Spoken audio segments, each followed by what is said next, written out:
From workaholic to wellness warrior, overcoming burnout and trauma. In this touching interview, Mary Ottman shares her personal journey of how past traumas and burnout had taken a toll on her mental and physical health.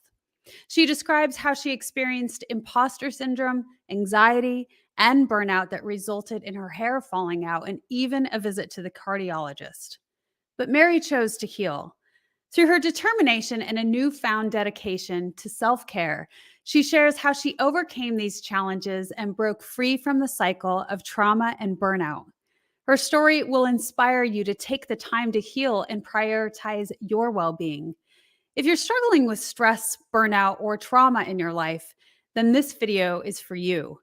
Mary's inspiring words and insights will help you learn the importance of self love, healing, and self care. Don't forget to leave a comment with your biggest takeaway and how you plan to implement Mary's advice in your own life. Welcome to the Wellness Driven Life Show. You're about to go on a wellness driven ride.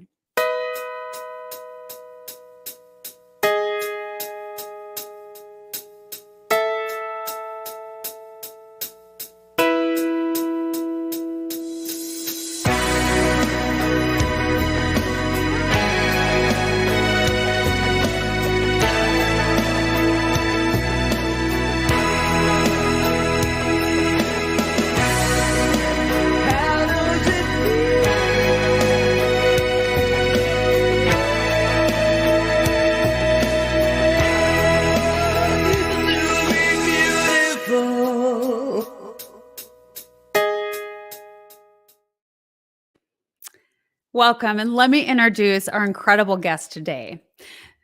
With a nuclear physicist father and a concert cellist mother, it's no wonder that Mary Ottman provides a refreshing new perspective on leadership training. With an MBA and a master's in leadership, Mary forged a successful 27-plus year career, transforming herself from software engineer to successful executive. Mary is a unique combination of a highly trained leadership expert, a courageous adventurer who leapt off the top of a 108-story building, and a retired associate director formerly managing 150 rocket scientists. No kidding. Today, Mary is a professional speaker providing tools and strategies to help others become unstoppable, high-performance leaders. Please help me welcome Mary Ottman. Hi, Mary. Hello. Thank you so much for having me. I'm excited to be here today. Oh, my pleasure. It's great to have you on the Wellness Driven Life Show platform. So, welcome. Let's start with giving the audience a little background on you. Well, so I started out with some pretty humble beginnings. I was a kid living in a trailer park, and somehow ended up, making a career that I'm very proud of and very blessed to have had. So, yeah, you can go from the trailer park. If I can go from the trailer park to the Pentagon, you can definitely achieve your goals too. Uh, well, that is amazing. What inspired you as a child to really push towards bigger dreams? Because you're right, coming from those humble beginnings, the trailer park, so much, I believe, of our external environment really takes it has an impact on how we show up and what we can dream, what we can think. So what was it that really started inspiring you at a young age to think bigger? Well, like a lot of people these days, my parents got divorced really young, and it wasn't very common back then, but today it definitely is. So I think people can relate. And I went to live with my grandparents, and so as it turns out, the rest of my family wasn't too excited about their grandparents / parents having small kids living with them. So we were told pretty frequently that we probably shouldn't be living there. So I felt kind of unsafe, right? And I remember, just Mm. praying every night that my grandparents would live long enough for me to live on my own, right? So that was kind of I think a lot of people start from that place. You want to be successful to get away from things that happened, or you want to prove people wrong, or I'll show you and nobody's going to hold me back, and I don't need anybody, I can do this by myself. And so that combined with, so my grandmother didn't finish, she got to the 10th grade. My grandfather got to the 7th grade. So they really valued education. And so I got a lot of praise when I came home with A's, and I got a lot of hell raised when I came home with B's. So, that Mhm. inspired me also to work really hard. And actually, so my brother would come home with B's and C's. I'm like, how come he doesn't get in trouble? I get in trouble. Why don't you get in trouble? And he said, listen, I saw you get in trouble for making B's. No way I wanted to go through that. So I just made B's. And then if I got a C once in a while, they were fine. I'm like, what? Why did I not think of this strategy? So, I just started off, when you're feeling safe, you become a people pleaser. And Yeah. they were from the Depression area, and you worked hard, so I Yeah. had that role model. So you work hard, you try to do good. And that's where it all started. Yeah, absolutely. And then you went into a very long career in the military, yes? Yeah. Yes, I did. That's So very structured, very, high performance. absolutely. And it's very service oriented, Yeah. because in the Army, we call the soldiers war fighters. Just in general, all the services call them war fighters, but they're soldiers, airmen, seamen. And so Mhm. anyway, so you're very service oriented. When you're working, I would think of that 18-year-old in a ditch somewhere, somebody's kid, that you wanted to work hard and develop systems. I was on the business side of the Army, so we developed the weapon systems that they have with them to help them defend themselves. So, for me, that was a Mm. reason to work really hard. It's pretty Okay. funny. Today there's a lot of ways to get into a career. You get a lot of exposure to different things, and you can shadow people. So how I picked engineering is pretty funny. So I was going to do computer science, and my best friend in high school came to me and she goes, well, I'm going to go to Tennessee Tech, and I'm going to go into electrical engineering. And I said, well, what's electrical engineering? And she said, I don't know, but you got to be good at math and science, and you make a lot of money. And I'm like, hey, I'm in. I'm in. So that's how I became an engineer. So it was all getting out of the trailer park focused. Yeah. Well, no kidding. And so you were very passionate about helping others and the engineer aspect and the weapons aspect, and then you started working with rocket scientists. Now, when Yes. was that? That was during your tenure in the Army? Yes, yes. So I started off, I worked a really good long time at the worker level with those same people, the same rocket scientist people. I was in the software side. There's like all the detection. I mean, you don't even care about all the things. But yeah, the people that worked on missiles and helicopters. And then I went for a while, just I like to mix it up. So like the generations of today, the Gen Z and millennials, I like to mix it up. And I was lucky. I was going to work for the Army 2 years and then leave, kind of like what they talk about doing now. But it was great because the Army let me flex and pivot as I wanted to do different things. So I went from the software engineering. I did some homeland security work when the towers went down on 9/11, and then I actually did Mm. 5 years. People call them drones. I went to 5 years to the Army drone, let me say, Army drone office. We don't call it Mhm. that, but that's what it was. And then I ended up back at the top of the organization I started at as associate director of those 150 rocket scientists, which was it's you just in awe of all the expertise there. Just folks have worked there forever and worked on tons of systems, and it's really awesome to support the warfighter with that kind of capability.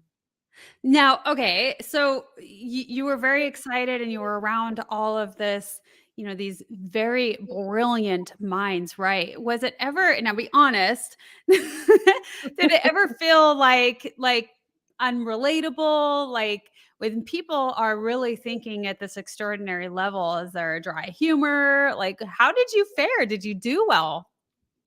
Yeah, it's still a very male dominated profession for sure. And so you just, I'd always had more guy friends than girlfriends. So I just got in there with them, and did what you do. I can hang with the guys and you do whatever. So as far as feeling like I belonged and all that, for sure. I would say when you're around PhDs that have worked on deep radar projects for 30 years, you're like, okay, you get a little imposter syndrome going in there for sure. Yeah, And you talk about that. yeah, for sure. Yeah, I just did a TEDx talk and talked about imposter syndrome, and between that imposter syndrome and the workaholism and the perfectionism, it was quite the setup. People talk about burnout, and I burned myself all the way down. Working on that, working at that level. Just when you have a bunch of life events happening as all those other things come into play, it's definitely a petri dish for bad burnout to happen for sure. Look at me Well, slipping in scientific words. I didn't mean to do that. Petri dishes and such. I think it's brilliant. And I can relate as well. So there's no problems here. I think that you're correct. There's a lot of imposter syndrome that happens and that burnout aspect. And when we get deep down into that level into that feeling and period of life where we don't know what else to do, or we know that there must be something else that needs to change because we Yes. can't keep living this way. So, we're going to go into our first commercial. And when we get back, I would love for you to talk about that a little bit. What got you to that point? And when was it that you really figured out, this is it, I need to make a change? So stay tuned when we come back. Hello, everyone. I am Kim Jacobs, the host of The Kim Jacobs Show, and you all know who's right here with me, Dr. Les Brown. How are you, Dr. Brown? I'm blessed and highly favored. Ladies and gentlemen, this is the time you want to give yourself a competitive edge. If you got a message, you have some knowledge or experience, a story, or if you want to do something adventurous and exciting with your life that can increase your credibility, expose you to millions of people, I am encouraging you to have your own talk show. I used to have a talk show. That one talk show catapulted me to another level. Now there are more people watching the internet, as you are aware, than television. Yes. Come on, somebody. That's right. Dr. Kim Jacobs, she trained people on how to have their own talk show. She will train you how to do that. And now with me partnering with her, now you have the combination of an audience, expansive audience. We have over 4 million people in all of our platforms, and the coaching you need to grow your business, to grow your multi-level marketing organization, to draw more attention to yourself in this noisy economy. Go ahead, Kim. So in the training that I do, Les, I actually do a 6-week training. It's 1 hour per week. And each week I meet with the individuals one-on-one. We go through and we talk about all of the things that's necessary for a show to become a reality. We go from how to actually identify your focus area, what's going to be your ideal customer that's going to be tuning in. We'll talk about how to get guests, how to get sponsorship, how to go about getting your lighting, your branding, and your banners, and everything that you need to know. And guess what, Les? They own their own content at the end of the day. And that's exciting. Now, if you're ready to create a shift in your business and in your life and increase your cash flow, I want you to go to KimJacobsConsulting.com. It's right there on the screen, KimJacobsConsulting.com. You know, people say opportunity knocks on every door. Right. No. Opportunity stands by silently waiting for you to recognize it. So I want you to recognize that this is a time for you. This is an incredible time to have your own talk show. It establishes a level of credibility. Yes. And by being exposed to people on a regular basis, it allows you to strategically begin to impact and attract your audience. She can take you in a place in yourself that you can't go by yourself. So go to KimJacobsConsulting.com. That's KimJacobsConsulting.com. Did I say KimJacobsConsulting.com? Yes, you did. Very good. Make sure you go there and sign up for the coaching, and we're looking forward to working with you. You have something special. You have greatness within you. That's my story, and that's Kim's story, and we're sticking to it. Bye for now. Bye-bye. So love Kim Jacobs. She was my coach, and Les Brown is her coach. So, and speaking of coaches, I know, Mary, you on this journey have really started to lead others. So let's go back a little bit into the beginnings of this journey that you've had. And so we talked a little bit about imposter syndrome. Could you highlight that a little bit more? What was that to you? What did that mean to you? How did it show up? Well, so, we talked about my career and starting off as a software engineer. So it took me a while to get going into the management side, because I, like a lot of Gen Zers and millennials run into, you get judged on, you move up after you've been there a while. And so my first organization, that was how promotions were based. So, I mean, I was there for, okay, let me say it out loud, 15 years. Right. And so I only worked there 27. I worked there 27 years. So the big rise happened in the last 12. Right.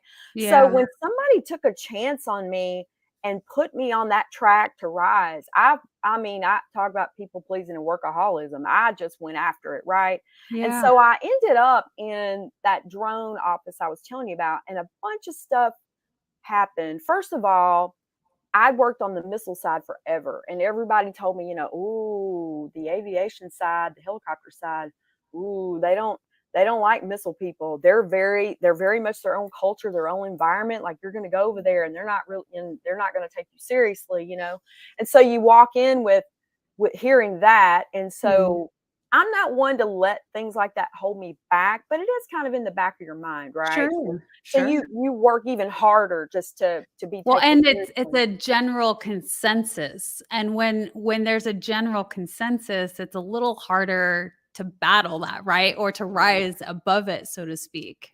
Yeah, when you're told it's the culture and everybody thinks that way, you're like, okay, well, then I just got to come in. I'm not going to fit in. They're not going to think I know anything. That's the imposter syndrome, right? So I'm lucky to be here. I got some breaks. Those people took a chance on me, like I was telling you. You don't feel like it's worth your efforts or due to your efforts. That is the definition of imposter syndrome, right?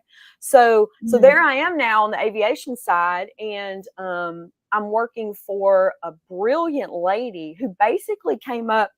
I'm working on the system with her. I was the deputy director, and she had come up with the concept for this system on the back of a napkin. Like, she was brilliant. And now we were going and briefing at the Pentagon, and, I'm just her wing woman. I'm just there on the side, taking it all in and learning about the system. And then a bunch of things happened at once. So she, she developed cancer. And so she was out of the office for 6 months, and they didn't backfill her position. So now I was doing her job and my job, which was a lot, because we went to the Pentagon all the time. Boy, gee, isn't that how we learn the best, though, when we're thrown into something in the mix of it, right? Yeah. Oh, Sink or man. swim. You start off being unsure, and by the end of it, you're like, I just did that thing. That was pretty awesome, Yeah. And that's kind of one way to get through imposter syndrome, is just keep moving through it, and then, you build up these wins. I call them micro wins. That was kind of a major win, but micro wins to kind of give you reinforcement. Just keep going and you'll be fine, But, I had that happen, that 6 months. I was traveling a ton. I felt like I was watching her baby. This was the program she grew from the back of a napkin. Like, I couldn't let anything happen to this. We were facing a lot of visibility at the Pentagon from different folks, senior leaders. I was getting a divorce. My grandfather that raised me died, just a lot of stuff started happening. And I started getting those pains on the left side. And my daughter was now an undergrad going to be in medical, working towards being in medical school. And she's like, Mom, that sounds like a heart attack. You need to go see the cardiologist. So I walk in that office and you're looking around. And, the majority of people in there are older, right? And here I am. I'm, how old was I? I don't know, 43 or whatever. And so I go in there. I mean, I was 33. I said that wrong. Anyway, so I go in there. I'm like, wow, I'm in here with a bunch of older folks. This is not good, right? And so they did all the tests, and it turns out it wasn't heart related. It was strictly, anxiety and all the things, right? So that was going on. And then, Well, if I could stop you just for a moment, because I think your story is, I think it's important for people to know that so often those signs and symptoms are anxiety.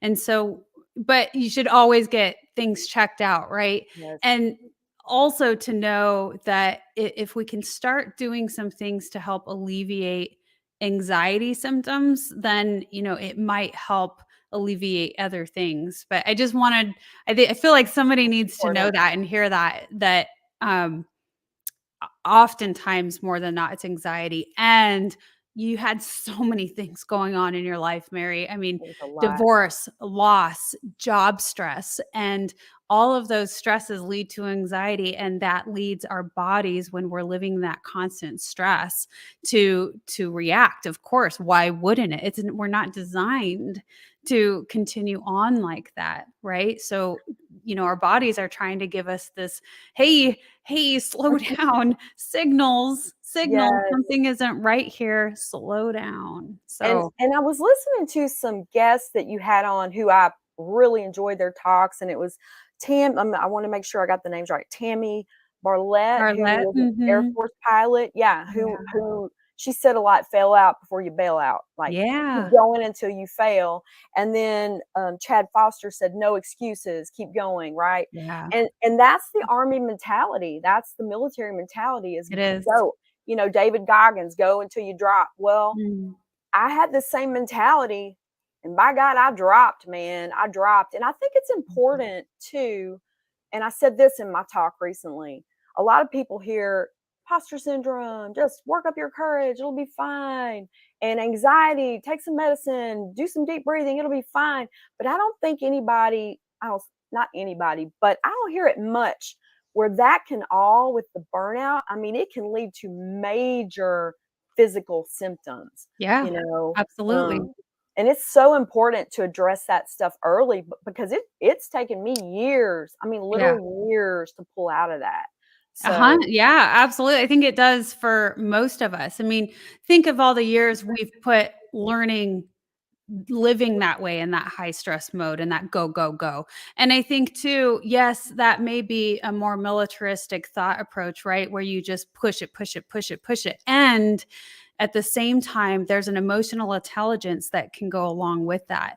There are many, many people that are in that field and have figured it out. And it does take a long time. But when we understand that there's that balance, and you do slow down, and you can still push yourself, but at the right times, right? When maybe timing is everything. And also to take those moments throughout the day to go within and do that inner healing that is essential. Absolutely. When you surge and do it, it's fine. When you're living that way every single day, it's like I said, my grandmother used to say, my want to and my can do don't match up. You want to do it, your mind will say, I'm going to do it. And then your body is just hitting the eject button. Like, get me the heck out of here.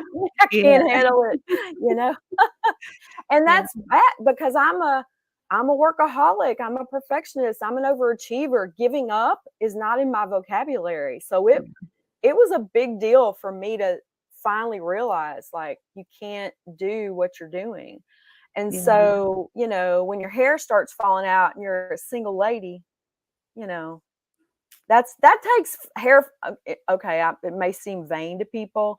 I don't really care. It just is what it is. Mary, I would venture to say that that's probably all of us. or the majority of us. I mean, nobody wants to lose their hair first Right. off. And it's scary. It's like, oh my gosh, what's wrong with me? Is Like there your body's something out of wrong? control. Yeah, this Exactly. isn't normal. I shouldn't be experiencing this right now. So, I had to get drastic with it. I've got a friend who actually, if you've heard of microblading, they actually like tattoo on eyebrows. She mhm, actually does scalps, like guys that are going balding or whatever. I had her do mine so it wouldn't be noticeable. When you're yeah, out, you just, yeah. that's not a good look for me. And it's a good look for a lot of people. It's not a good look for me. I'm like, I'm too young for this. And if it's something you can control, you feel Yeah. out of control, but you're like, I got to be able to do something about I this. I think that if it gives you a sense of freedom and power, like it gets your mojo back, so to speak. Yes, yes, I think that that's important. And I don't think there's any shame in people doing what is best for them in that moment, while they continue to investigate what else can I do so that this doesn't continue or doesn't happen again, or what now, right? And I think that's a very powerful statement. Okay, this is happening, and what? Now what? yeah. And moving forward, what can we do? So tell me more. That so you were experiencing these symptoms, these very physical red lights, these Yes. signs that are flashing saying, "Hey, something's not right here." So I was in the job with the rocket scientists, and wow, talk about the event that got me out the door. So I was working for the most toxic boss I've ever had. And I'm a never say quit person. I'm hanging in there, and I'm buffering all my people from her. They're like, we just want to work. We don't want her like messing with us. And I'm like, all right. So I was taking the brunt of that. And then um I don't want to go deep into this, but uh I went on a business trip with somebody that worked for me. We were networking with some other army guys, and something happened on that trip that was yeah, it wasn't great. So between that and the boss and the hair falling out and all that, they opened up a window to retire early for 2 weeks. And man, you talk about somebody getting their paperwork together. First day, I Mhm. was like, here you go. Let me out. I got to Mm. get out of here. And so my mistake was thinking if I changed my location and my vocation, that things would change, that it would get Yeah. easier, that this burnout would stop. But as it turns out, so I retired to be a speaker. I've always wanted to give back to the younger generations because the Army really believes in leadership training. So I went to Mm. the Army Senior Leader School for a year, and they were like, hey, you want to get a master's? We'll pay for it. I'm like, heck yeah, pay me to be a student. Awesome. So I did all that. But a lot of people these days, they don't get leadership training until they are leaders.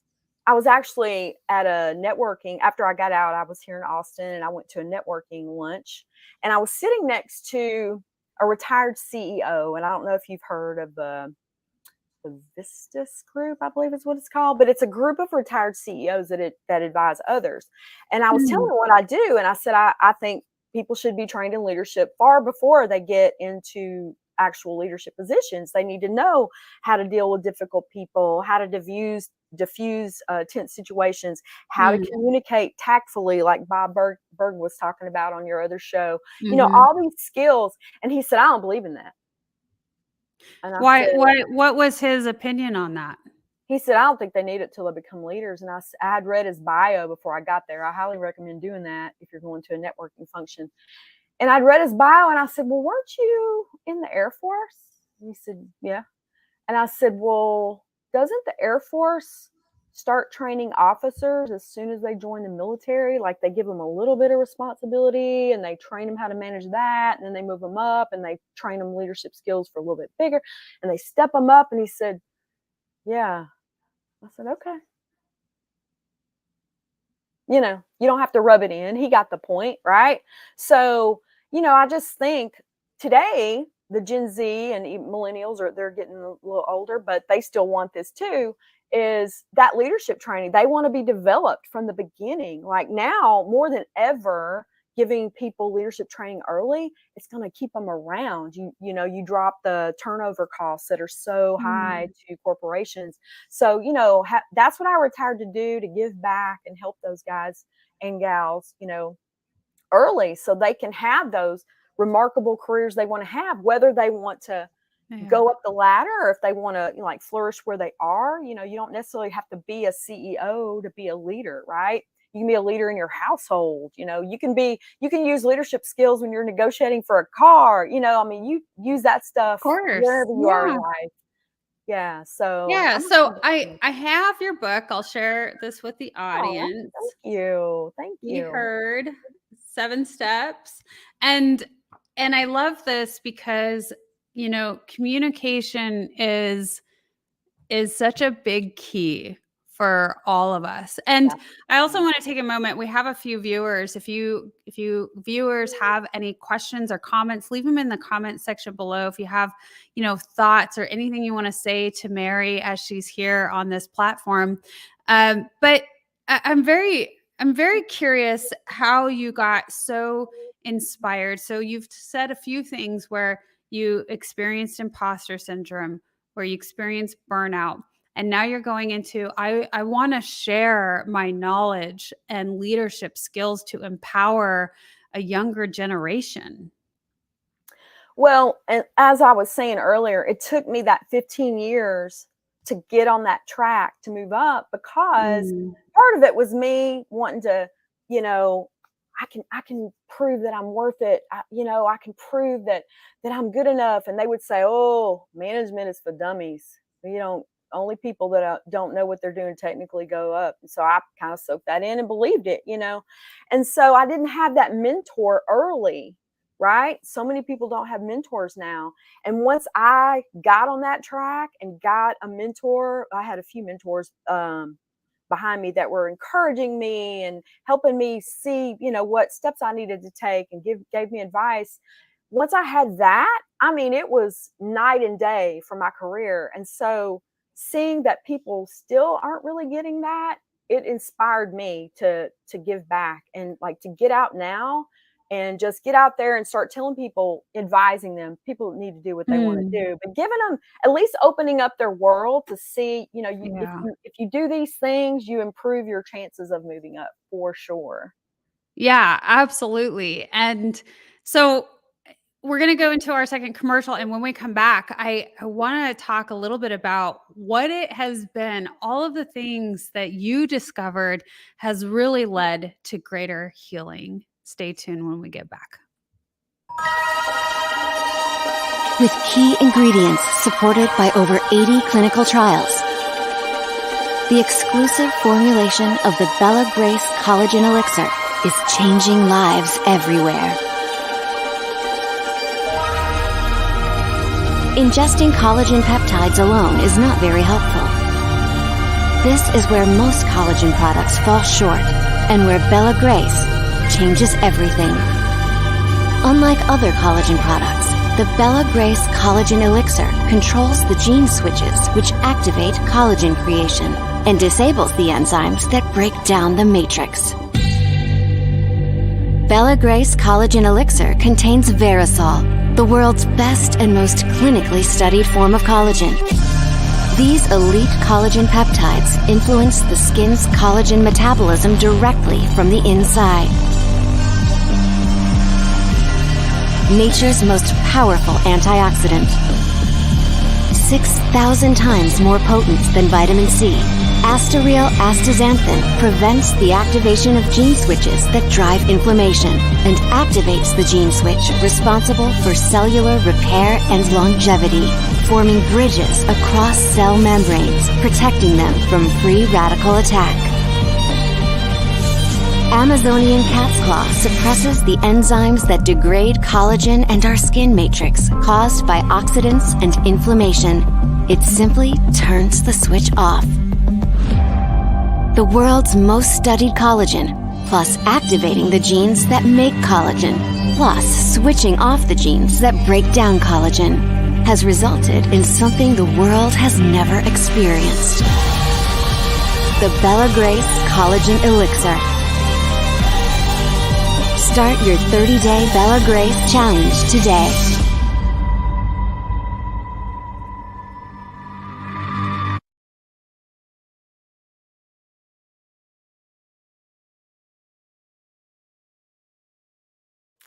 You can find out more about Bella Grace in the description below, as far as more information about Mary Ottman. And I'm going to bring in your website here. I want to make sure that everybody here knows where to reach you. And Mary has an incredible website and services at www.maryottman.com. And we'll go over that a little bit more here later on. So Mary, I had a couple, this is more of a two-part question because I want to go dive a little deeper into your healing. And then you've talked a little bit about mentors. And we did have a comment that came through. Hillary said, how do you identify your mentors? Did you have male and female? And part of my question too is, was that part of your healing journey? I know so much, when we start talking about how community and connection is key to, that's something that we all need and thrive for. It's part of the importance of this human experience that we need for healing and growth. So I'll let you explain. Yeah, no problem. So in the professional world, I actually volunteered for things, and that got me noticed by some people. So when the Homeland Security thing happened, they were like, hey, we need a volunteer for the Homeland Security work. We don't have any funding for it, but we just need somebody to step up and do it along with your regular job. So that kept a lot of people from even going for it, right? But I felt really called to support that. So because I did that work, I got recognized by some higher folks, and that helped me start to get more roles that helped me get visibility in other parts of the organization. So definitely when you step up and volunteer, people see in your organization that you want to do more. If you come at it like you're not giving me enough to do, that's not gonna get it right. That this is where having tactful communication is the deal. If you get a sense of what your boss's goals are, how I'm doing this right here and I've got some extra time, or are there other things you've got going on that I can help you with? If they see that you want to do more, then you get that recognition. And then the more you do, people start to notice you. And then, so one thing I did was I wanted to get an MBA. And so I was still in the 15-year organization, right? And they're like, technical people don't go to business school. That's not a thing. And I was like, well, I still want to do it. So then we got this she was my boss's boss's boss. And she came out and she said, I value education. If you want to go get education, then you need to go for it. Well, at my bottom line, they were like, you're an engineer, honey. No. And so I sat down and wrote a 1-page formal letter on Army letterhead with the eagle, and it was all official. I wrote her a letter, and I gave her all the reasons it would benefit the warfighter if I got an MBA. And I got approval for that in a day, and they paid $40,000 to send me to MBA school. And so that was huge. Now, not everybody's going to have that chance, but it's if you are like, hey, I really want to do more, and I'm doing my regular job, but I can do so much more for the organization, and I can help meet your goals. I always tie it to their goals. And you want to align your goals for yourself with their goals, right? I would never want to work out of alignment because you're going to be miserable, right? So, but, and then along the way, I found other, that had male and female, and I just resonated with the way they did things. You want mentors that you admire. And when you have your mentor sessions, go prepared, like take your questions. And this is the biggest one. When they give you ideas for things to do, you got to do them. Otherwise, at the next meeting, they're going to say, I gave up an hour of my valuable time and gave you some advice. Did you take action? And if you didn't, and you start giving excuses, well, I was busy and I was doing all these things, they're going to be like, okay, I'm busy and no more hours out of my schedule for you. Right. So you got to honor their time and Not that you wouldn't, but I'm just telling you that's kind of the expectation. So I hope that answered. Find people that you admire the way they do things, and then a lot of higher level people like to nurture the younger folks, and not even like young folks. I was older when I started doing that. I was in my 30s. So don't let, if you're older, don't let that stop you either. Just align yourself with people that you admire their work, and, go out on a limb and ask them. And if they say no, hey, listen, I was a country singer songwriter in a previous life. You get used to no's. You knock on 100 doors, you get 99 no's. No isn't personal. It's just, so just Yeah. somebody else and keep going. Well, and I love how you tied in, you've mentioned Bob Berg, but that tact, right? That how important that is. And, if you don't ask, then you'll never know. And, Yep. you also mentioned a little bit about Chatty Foster, and same thing with him. I mean, he was able to excel and do the same thing that you did and get approval for education, higher education, because he asked. And you both had this essence of tactful communication, asking the right people, and also when it comes to mentors, really valuing their time and showing them that you recognize that and you're grateful for that. Absolutely. And, once I became a higher level leader, here's a story. Listen.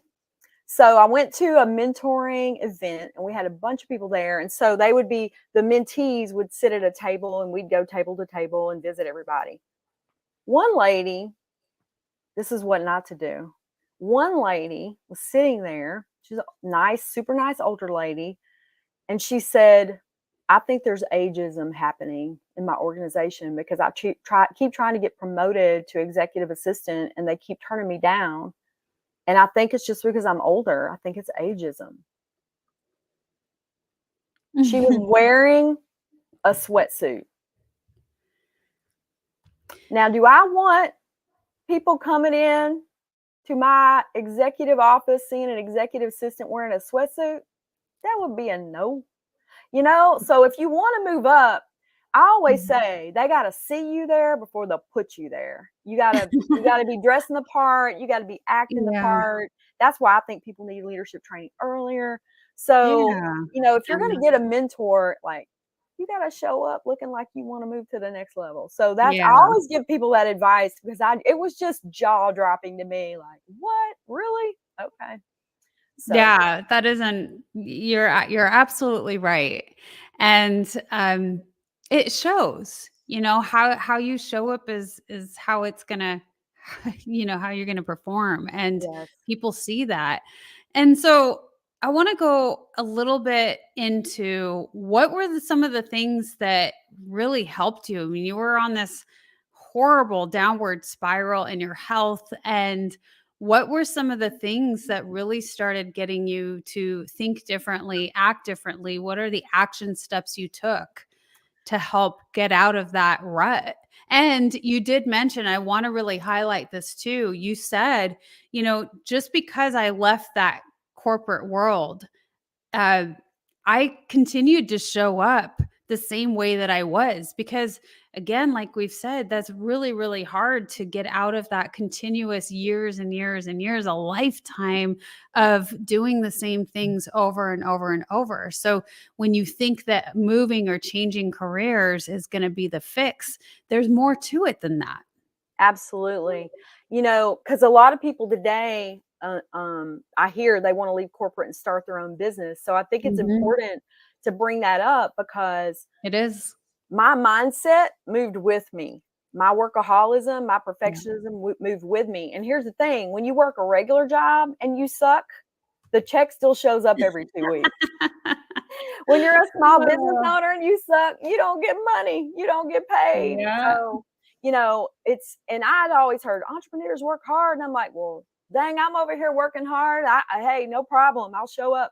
But when you've got that extra risk factor on top of that, it's very different. And I did not realize I got to this side of the fence and went, oh my gosh, I was so naive. That was so stupid. I can't believe I even thought that. Right.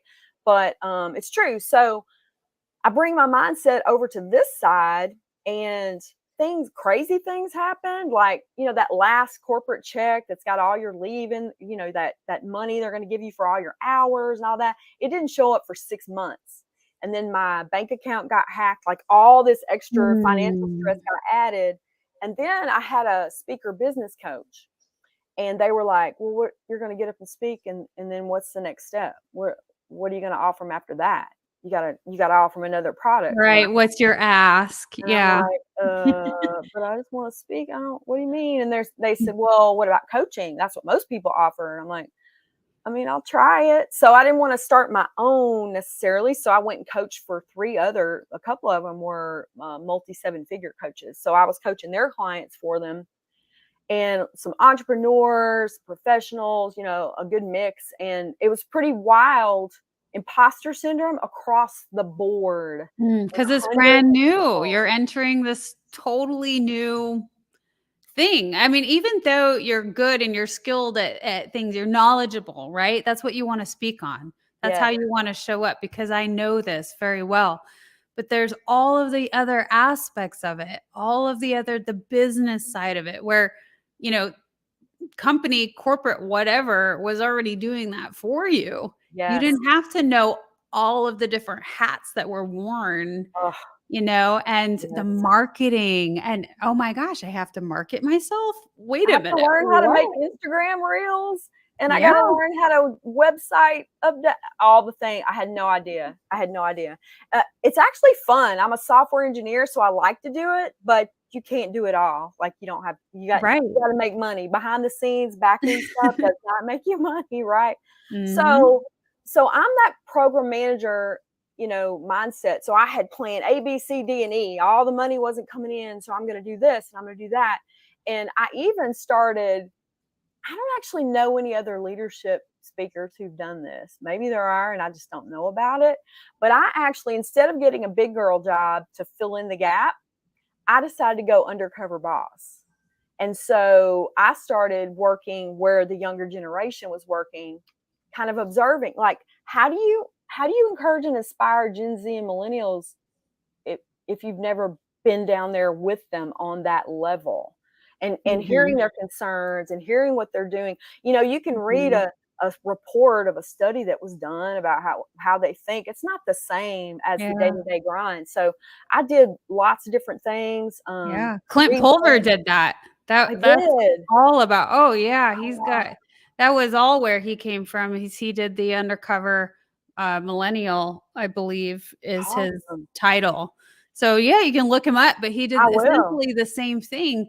And all of the findings that you learn, right? Just like what you said, how am I supposed to know if I don't, get boots on the ground and I meet them at their level? I'm on the front line and I'm hearing the voices that are being spoken, that what's really being said, how they really feel, what they're experiencing. Yeah. And I'll tell you, there were some good leaders, don't get me wrong, but there's a lot of bad leadership, and they spotted because they haven't been taught, right? Yeah, exactly. Right. They don't know all the things. People are getting promoted up through the ranks, and they think because I said so, leadership styles work, and they do not work. Just because I said so, go do this. And people nowadays, they just leave. They don't even come to you and complain. They're just out the door. They're just not. That's the problem, the miscommunication. Yep. And so I've got former bosses and colleagues in like the defense industry, and they're finding millennials generally want flexibility. Hey, I wanted that too when I got out and got my own business. I resonate with that. And then they're finding Gen Z really wants to work and be mentored. Like, they've kind of floundered during this COVID phase where they're at home going, but I need a mentor. It's very difficult to get mentors if you're not networking. In the Army, the major business was done after work at the bar. That's just where it happens. So if you weren't there, so aviators drink a lot. I had to come up with nothing wrong. That's their deal, right? You do what you do. I couldn't hang with them. It's just, I just couldn't do it. So I had a strategy with the bartender, like every other drink, get me the sparkling water with a shot of cran and a lime. Like, you figure it out how to network and hang in. But so hanging out with the Gen Zs, they want to work. They want mentors. They want to make money. They want to move. They've got focus and direction, and flexibility is fine. Focus, direction, working is fine. I'm in Austin, and you ask a Gen Z what they're doing, most of them have second jobs. Like, they're not, you can't believe all the hype you hear in the media. Gen Z, they just, are out here flighty and just not working. I have not met the flighty ones. Of course, I haven't met everybody, right? It's a, small sample, but everybody I'm meeting is hustling out here. So, that's, if you want to move up. So was it desire and passion to help others, to that servitude aspect of you that really helped, push you further into a greater direction? Yeah, it actually, it did push me in a greater direction. Definitely. The burnout got even worse because now I was the plan A, B, C, D, and E all together. So it really got worse. And so the event that happened that really, I had a couple of events. I had one, this is really bad. This could be TMI. I had one speaking event. It was virtual during COVID, actually. And I was having major digestive issues from the burnout. And this is so embarrassing, but I want people to know, like, if you don't fix it, it can get so bad. I actually had to sit on a puppy pad to give that presentation. So you're not getting on airplanes to go speak. You're not speaking for an hour anywhere. I couldn't leave the house for more than an hour. So that was really just kind of a crushing blow. I've now left the Army to speak, and I physically can't do it. By the way, that all got cleared up. So it's all, but through all the things that I did, that's all gone now. But it was pretty crushing. And then during COVID, I thought I got COVID, and thank goodness for telemedicine, right? I had a talk with the doctor, and she's like, do you think you have depression? I said, no, I don't have depression. Well, I live with my best friend. She's my roommate. And I told her what I said, and her eyes got like this big. And she didn't say anything, but she sent me a text, and she said, Mary, these are all the things I've noticed. You're depressed. And girl, I was scrolling. By the way, you're depressed. I was scrolling and scrolling and scrolling. Look at all the symptoms. And I was like, I can't argue with not one of these. And so that was kind of my wake up call that I had to do something. So I started doing a little bit here, a little bit there. And then we had this ice storm. And I'm in the middle of this major depression. Everybody I knew went to hotels so they could have power. And I couldn't even, the thought of getting out of bed is like, when you're major depressed, is like major. Like, it's too much. It's overwhelming. And so I had this big moment. I'll never forget it. It was the middle of the night. It was 20 degrees. I had the candle burning. So all the smoke's in the room, right? And then I see my breath. I'm huddled under every blanket I own with my little 5-pound poodle, Dexter, named after the good guy serial killer, just saying. And then I'm laying there, and I'm like, it felt like the total rock bottom. Like I'm in the middle of this major weather catastrophe. No water. I'm having to go outside and get snow to put in the back of the toilet to flush the toilet. Like felt like rock bottom. And I was just laying there watching my breath. And it was like in the back of my reptilian brain, I just remember thinking, I can do hard things. I can do hard things because I've done a lot of hard things, right? And it was like, that was the switch for me. And so when you talk about what pulled me out of it, the first thing, and actually in the book, 5 Practices of Resilient People, I've been doing a lot of research on resiliency, and it's Dr. Taryn Schletchkuhl, something like that.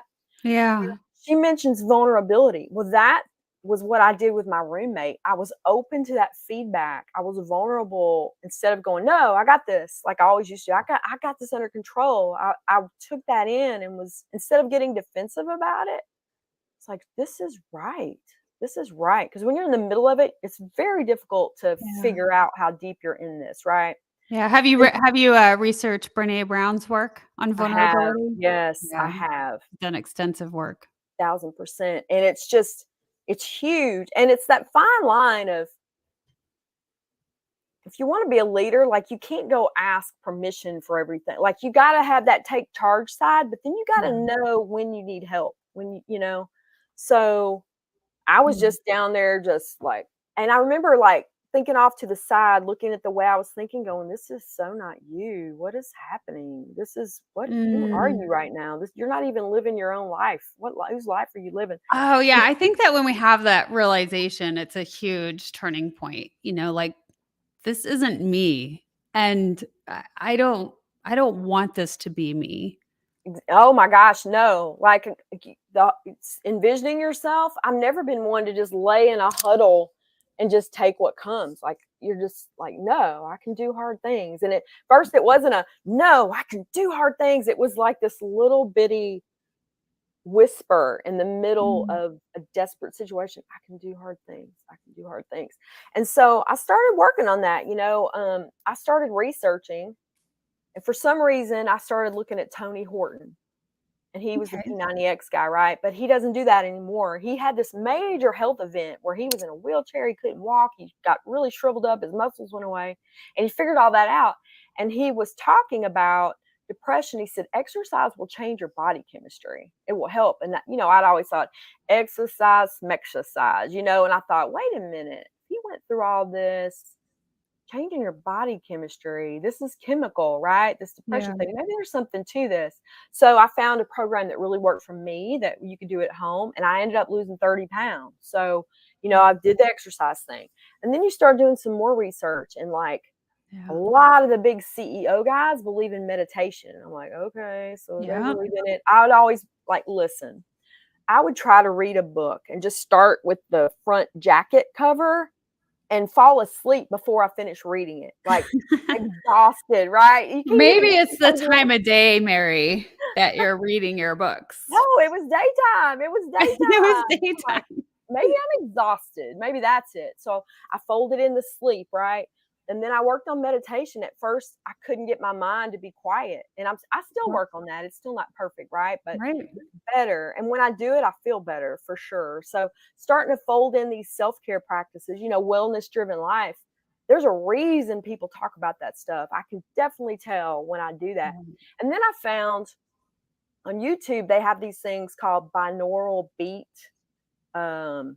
They're like really long videos where they're just playing. It's basically they're playing sounds in both ears if you've got headsets on. And I just would fall asleep to that, and I'd be hours and hours and hours. And I'm telling you, if you'd have told me before that would have helped, I'd have been like, okay, whatever.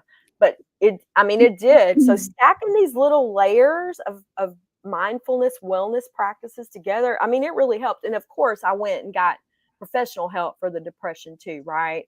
I can't endorse that enough. You got to get the right one, the right person to help you, but I definitely lucked out in that department. And then, so prioritizing sleep, the guided meditations, being open to help. That's a big one. I was always very independent. I stopped. That community piece, connection piece.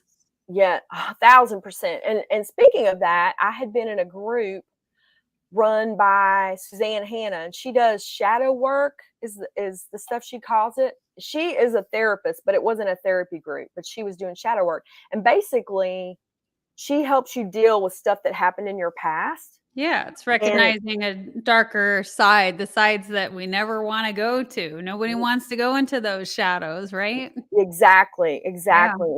She has a quote. It's basically like, if we don't deal with the things, if we don't address the things, oh my gosh, I got it written here. Basically, it'll be your undoing if you don't address the things that are hiding in the shadows, right? Well, I think it's important to recognize our past and be okay with it. Because I think that when you're not okay with it, then that's where there's complications. I have a comment that came in. Manly said, after the realization of burnout, what's next?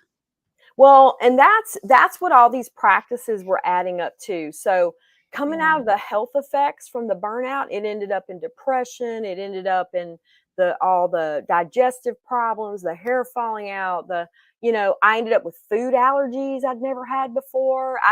Had Wow. almond Yeah. butter like for years, and all of a sudden I couldn't eat almond, nuts, all the things. So it's kind of crazy how your body just goes haywire, right? It So by does. folding, I started with all the wellness things, and then at that point, my brain started perking up enough. I reignited with that passion of my mission, because now the Yeah. health stuff was better. So now I could think about speaking again, because I could, get out of the house Yeah. and do regular things, right? And so I started listening, actually, another practice. I started listening to YouTube videos. Bob Proctor was a big one. He was in The Bob Secret. Proctor. Love him. And a Yeah. big tenet of his work is your paradigms, is what he calls in it. Mhm. And it's basically your programming from when you were a kid.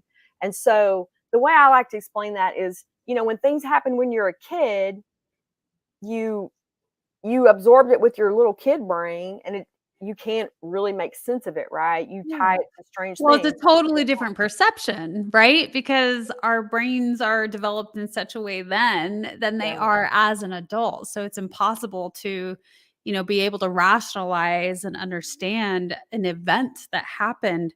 And so, yeah, our child brain is like, okay, this happened and this is how I understand it. And it affects us for so long until we come back as an adult and we address that. We go back to our child. And what would you tell that child at that time? What message would you give them? If you like relive that experience just for a moment and you come back to your adult brain and you're like, oh, I get it. I see why I viewed and felt this way based Yeah. on the knowledge that I knew then. Yes. And And now I that had I a little have the knowledge now, I can say okay and be okay with that and bless it and release, or just acknowledge. I think that's one of my favorite ways to look at things is like, what would you say to that child now? I would actually, first of all, give that child a hug, because that kid Yeah. needed a hug. And then, basically, you're awesome. All this stuff has nothing to do with you, and you're going to be fine. Just do Yeah. you. Don't take this on as anything's wrong with you. Just, you're awesome. Keep going. I love Yeah. that. The next, we have two more comments. If you had to summarize a cure for burnout, what steps would you recommend to others? So I think the first step on burnout is to kind of like do some self-reflection. What's Yeah. causing it? Is it your boss expecting you to work 70 hours a week and you're doing it and you're burning out? Sometimes we do it by ourselves, which was my case. Like, I drove myself harder than anybody else could have, right? Or is your boss expecting that and that's not matching up? Sometimes some people can deal with it and thrive, and that's great, but Mm. others of us, it burns out our body quicker than others, right? So realizing, is it your environment at work? Like, realize what's causing it. Sometimes, if you're not doing it to yourself, if it's the environment you're in, then changing your environment can definitely help, right? Mm. If you're doing it to yourself, you've got to start, like in my case, I moved locations and vocations, and it was still happening, and it was getting Right. worse. So, Right. like, what am I doing? I realized by having plan A, B, C, D, and E of how I was going to work, I was going to coach, I was going to speak, I was going to do undercover Bob, I was going to do all the things, but you only have so much energy. So you got to burn out, especially, I was getting 3 to 4 hours of sleep. I started prioritizing. I'm not going to lie, I don't get 8. I started prioritizing 5 or 6. And then I figured out I actually feel great if I get 5.5 up. So literally, people talk about sleep and you're like, whatever with the sleep. Okay, I'll sleep when I'm dead. That's what I used to say. It's huge. We are organic human things, and there's basics we have to have, right? We got to have food. Yeah. We can go crazy if we don't get enough sleep, right? So there's easy way to start. Is it where you are? Is it your boss's expectations making you work that hard?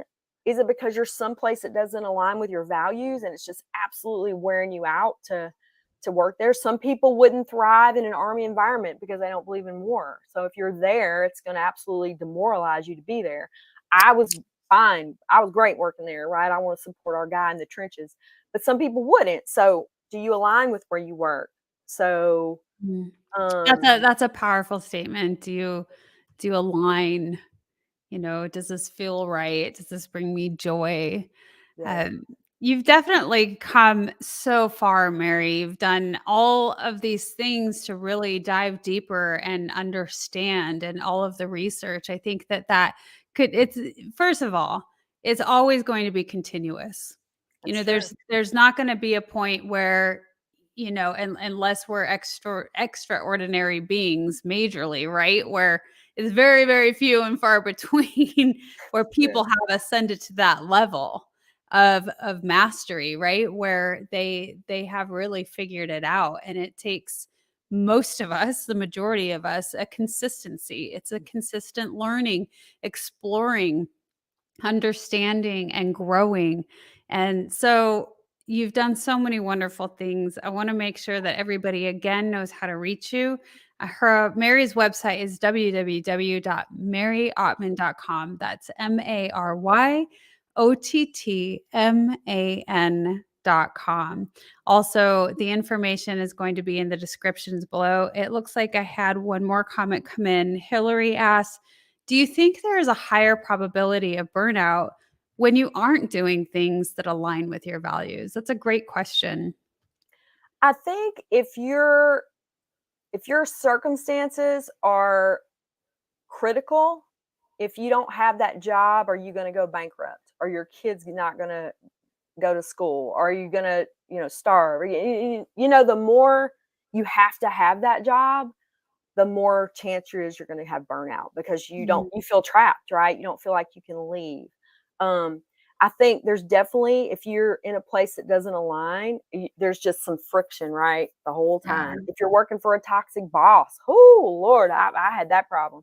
I mean, you're just pummeled. You've only got so much energy, right? And if it's draining off you, then there's a higher probability you're going to have that burnout. That's what I feel, how I feel for sure. Yeah, I agree with you. And so thank you so, so much. What else? Is there anything else that you want to leave with the audience, or what's next for Mary?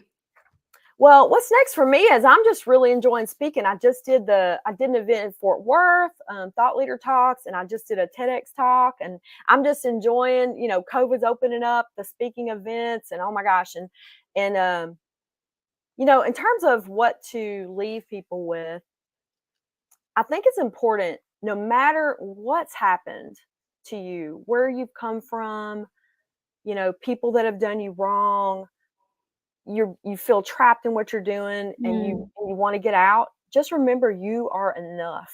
You are enough. And you just keep going and keep analyzing, how can I move out of this and get in alignment with myself? You are totally worth it. And that's my mission, is to support people to do that. That's a beautiful mission. Thank you so much for being on the Wellness Driven Life Show. I want to thank you very, very much. I appreciate you having me on so much. Thank you. Of course. Of course. Of course. It was fun to meet you when you were on stage. You did a really great job. I appreciated the opportunity to get to align with you and have you here and share your experiences. Thank you for being vulnerable yourself and opening up to share that with the audience. And I think that that's part of how we continue to grow, is by aligning with others and feeling like we come there too. We've been there too. We feel this. So I want to say to everyone, thank you so much for being on the show. And until tomorrow, goodbye for now. Thank you.